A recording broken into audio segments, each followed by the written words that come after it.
you know, you have like this cute character. He has like purple hair and like a yellow shirt. I don't know if I'm getting the Yeah. colors right, but he looks, you know, kind of, you know, like a traditional happy character. Yet the themes of your comics, like, and sometimes the environments, it's like, is darker and it's contrasting from the look of the character. And he's kind of exploring thoughts in his head that sometimes are depressing.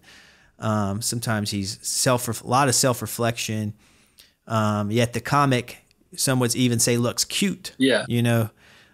So it's like, how did you come up with your style? How much of your applause is you? Yeah, that's a good question. People ask that. And in some ways, it's all me. In other ways, Yeah. it's just borrowing from some things that might actually be happening to me at the time. But it's sort of like me if you took all the protection off, you know, and it's this like Yeah. it's a cute way of like of repackaging, you know, like a bag of emotion, and you know, just like a character. It's a character that's able to, like I said, ask questions or say things or feel things that like maybe I don't feel like I can feel as a Mm-hmm. person, but I feel like I can put it out on paper, and in a sense, it diffuses the sting of whatever that thing might be, whether it's RP or Yeah. going back like heartbreak, or you know, or like Yeah. the idea of like dealing with I had a divorce and it wasn't great, you know, and it's like I constantly Yeah. like dip back into that. And it's not about like finding somebody to say, oh, I'm going to give you sympathy.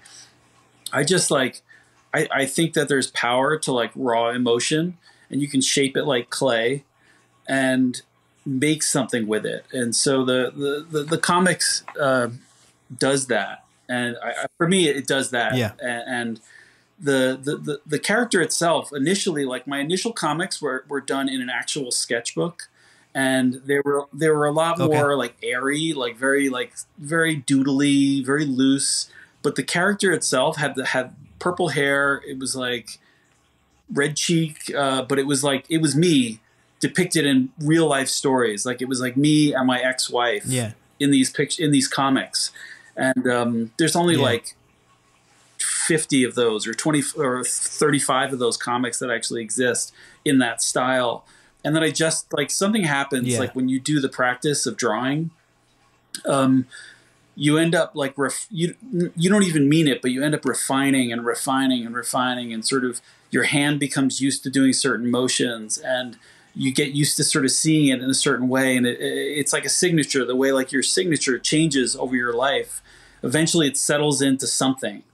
Like that's kind of what drawing comics is like, where you just sort of it evolves really slowly, stroke by stroke, and it reduces like all the unnecessary stuff, and you get into this whatever that feel is. And so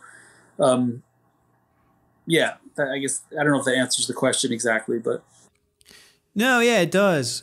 And I think that's a cool outlet to have to express yourself. You know, I'm not trying to sound all pretentious in this episode. I feel like, you know, we're like yeah, art and, you know, but it's like at the same time, it's like, I think the reason why, you know, is we get value out of it, and people get value out of art. You know, they may not even understand how much they get value out of it. Like, and the pandemic kind of brought that out. I think in terms of how much music would help people get through things, and you know, missing live concerts, and you know, or binge watching a show, like that kind of stuff gets you through things. It's entertainment that helps you kind of turn your brain yeah, off every now and then. And so there's a lot of value in art, and art is important.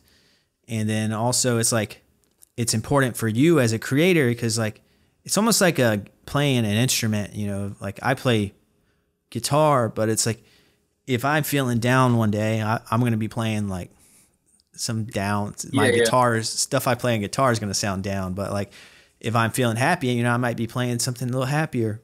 And I'm sure that's how you are. You might sit down with your iPad, and if you're down, you know, it's going to pour out of you. And reflect that mood, and then you're going to put it out, and then the next day you might feel Yeah. different. But hey, it helps. At least it helps you release that. At least it helps you, know what to, not know what to think, but there's something to, like, if you're feeling something, to not bury it, and not let it control your life either, but also not let it, Yeah. don't bury it deep. You got to at least think and sit on it. Why am I feeling this way? You have to set it free, man. And Yeah, like sometimes exactly. like I'll have a mood and I'll just ask myself, am I having a mood right now? Like what effect, like what made that happen? Like I'll be outside coffee and you're just Yeah. like, I'm not in a good mood right now. What just triggered that? And then like I can tell Uh-huh. myself I know what it is, and yeah, maybe that will come into a comic like that, because when I figure that thing out.